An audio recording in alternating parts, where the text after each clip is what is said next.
Alright, so Ferrari does not play around when it comes to quality, because the leather on this book, it's for like the instruction manuals and stuff like that, is absolutely ridiculous. Like, this is nicer than the leather in most modern cars today. I mean, this stuff is just like, holy crap. And some of these manuals are actually in Italian, believe it or not, so I thought that was kind of funny. Like, let's see, Manuale de Uso, user's manual. Jeez. Alright, what is going on, guys? So if you have not seen part 1 of this video series, you should go do that now. I'm going to put a link in the video, so go watch that if you haven't already, and this video will make a lot more sense. If you guys have already seen that video, then welcome back to part 2. As you guys can probably tell by the title, a deal has been closed on the Ferrari. My dad agreed on a price with them based on the PPI, which went pretty well. There were a couple small things wrong with it, but the dealership agreed to fix most of those things at their cost, so that was really awesome of them. If you guys follow me on Instagram, you've probably known this for a week now that we came to an agreement on the car. So because I posted that probably about a week ago. So basically, we're about to go back to the dealership right now, drop off the check, and then once that's dropped off, obviously, then the car can be shipped to the Ferrari dealership near us. That's going to be fixing the small things that are wrong with it. I'm going to explain some of that more later. But once those things are fixed, then obviously it's going to get trailered to our house and it's going to get dropped off here. So I will make a video of that once it's dropped off. Reaching for a distant star. Don't stop now. Isn't it strange how we're safe and home? So that I counting days until the second blow. If you're gonna make a change, you have to. So this is Lamborghini Boston in Wayland, and you can see they have a ton of nice cars here. There's a couple Ericon LP 610-4s, really nice Aston Martin there, and you can also see a really nice Bentley.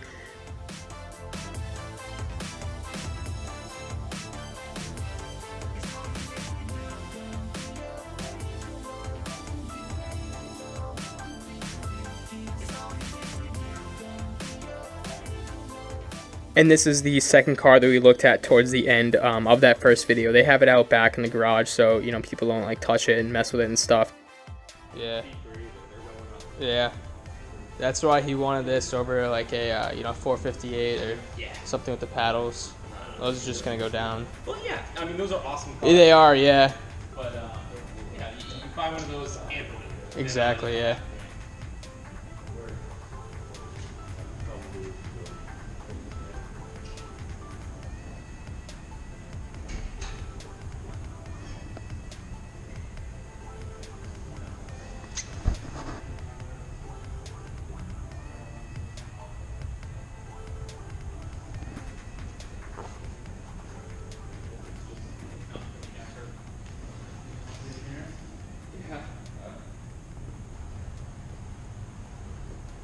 Do you guys ever get any 6-speed like Gallardos or Murcielagos? Yeah. Time to time, yeah. Yeah, time to time. Those Murcielagos with the 6-speed are 6-speed versus are rare. Very rare, yeah.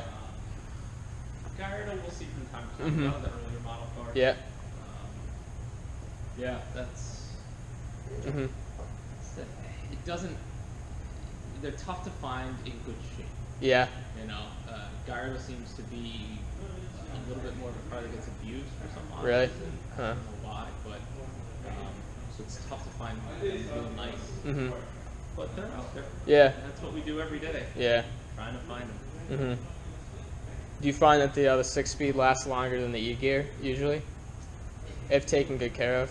Yeah. Yeah. If equal amounts of care, then they're pretty much the same. Yeah. But it really depends on how they're turned. Yeah. You know, that's the big thing. Completely, yeah. Is how they're turned. Mm-hmm. I mean, you're more apt to rock an E-gear car on a hill or something like that Yeah. a little bit more. So. And you're not supposed to leave it in automatic mode, right? That eats through the transmission a little bit more. There's different schools of thought on Yeah. What it does is it shifts it lower. Okay. So, yeah, probably more shifts, Mm-hmm. so more engagement of the clutch. Mm-hmm. In auto mode, yeah. But then you're revving, I don't know. Yeah. Again, there's different. Yeah, Lamborghinis that yeah. have an official policy or anything on it. Mm-hmm. It's just shift at the right points. Yeah. You get good life out of it. I mean, we've seen E-gears on Lambos go 25, 30,000. Oh, really? And we've seen them go at 6,000. Okay. Completely arbitrary. Yeah. Just how they're driven. Mm-hmm. Same with Ferrari.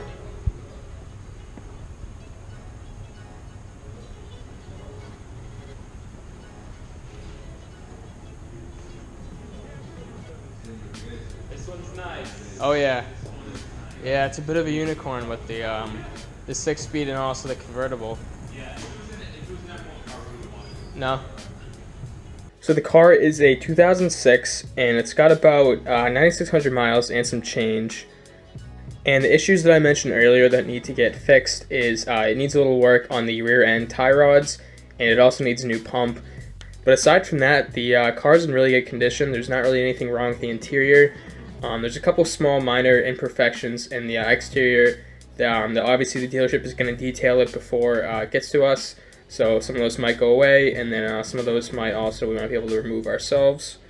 The paint color is called, it's Grigio Titanio. I believe that's like titanium gray or titanium silver in Italian.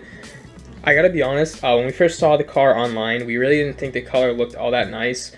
But when you see it in person, it really just, you see the pictures don't really do it justice. It looks so much nicer in person.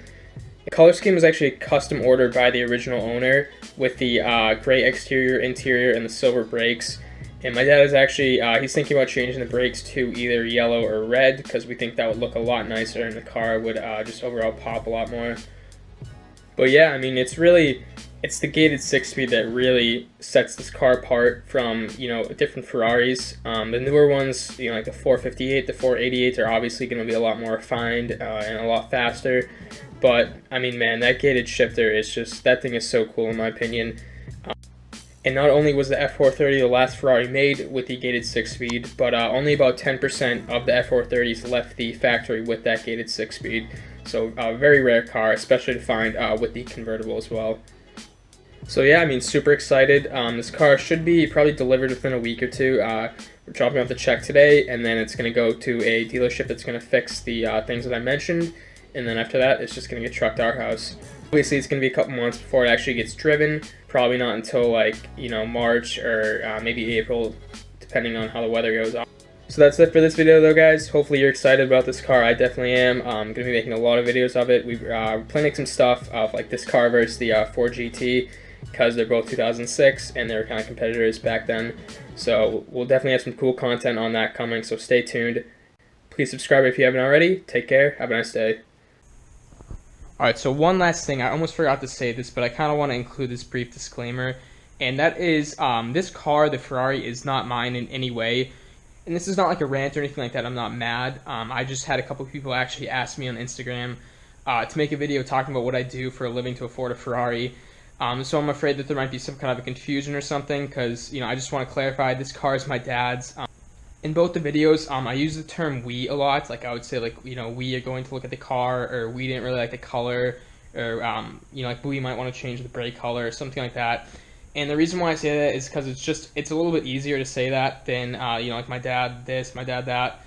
And I also, I did kind of help out with the process of, like, researching the car, because my dad doesn't really, before this car, he didn't really know much about Ferraris, and he was never really that interested in them.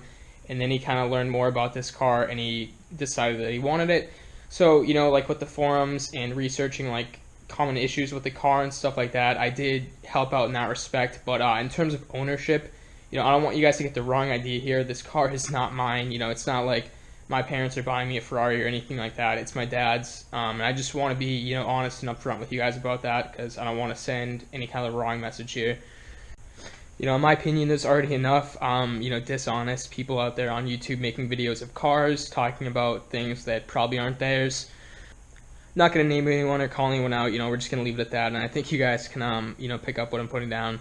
I just wanted to add that real quick. Like I said, I'm not mad or I'm not ranting, anything like that. I just had a couple of people ask me, so I wanted to kind of clear it up and, make it very obvious this is not my car, because obviously I'm very fortunate to have access to these cars, like, the Cadillac and the GT and now the Ferrari. And obviously, I'm thankful for that. And, it's a great opportunity to make some really cool videos. But my theory is, I want to be upfront and honest with you guys. I don't want to lie about it and act like they're my cars or anything like that, because they're not. That's actually it, though, for this video. So I'm all done now. Nothing left. So see you guys next video.